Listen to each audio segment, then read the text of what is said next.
Fireworks can be fun for the whole family. The noise they make affects some people and animals differently than others.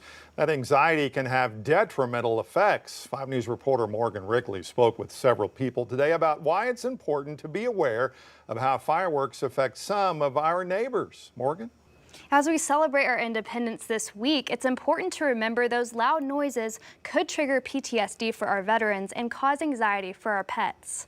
I think that what happens are people are in a celebrative mentality and mode, and they forget that veterans have had other experiences that we haven't had. April Eilers with Veterans Healthcare System of the Ozarks says those firework explosions could mean something different to veterans. We feel like it's celebrating. It might trigger some post-traumatic stress that they've experienced in their military history. So how can you be mindful of veterans with PTSD during the 4th of July?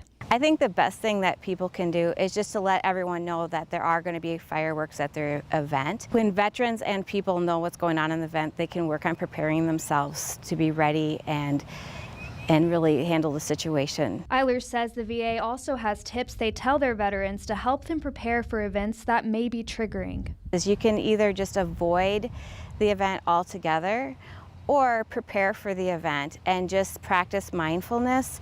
Remind yourself, why are we celebrating the 4th of July? And also be present in the moment and remind yourself that I am here now, that I'm okay.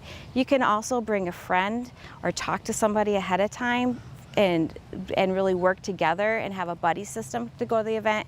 And of course, we have available 24/7 the Veterans Crisis Hotline at 988 and press 1 if you're experiencing trauma and need to talk to somebody. Another thing to be mindful of this week, your pets. The Humane Society for Animals in Rogers tells us the noise from fireworks can cause animals to become disoriented and try to escape from wherever they are.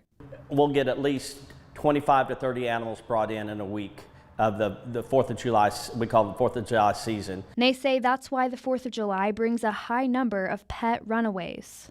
And this year is going to be we're going to take it a little harder because we got 2 weekends involved. Since 4th of July is right in the middle of the week, we got the week before and the week after. Director CLAYTON Morgan says even pets who haven't been fazed by loud noises before can quickly become more sensitive. Your pets, as they get older, they will change. They will affect them, and the fireworks and the storms will affect them more. Morgan says it's best to plan ahead. He recommends talking to your veterinarian about medication to help calm your pet in these situations. He also says it's important to have a collar on your pet and a current picture of them on hand in case something were to happen.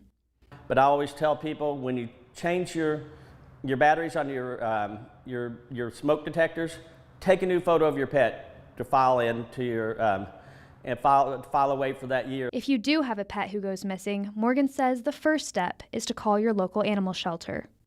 If you do plan to light fireworks, it's best to check with your neighbors beforehand. And again, if you or a loved one is struggling, you can call the Veterans Crisis Line at 988. You can also text 838-255 for help. You don't have to be enrolled in VA benefits or health care to connect. Covering news where you live, Morgan Wrigley, 5 News.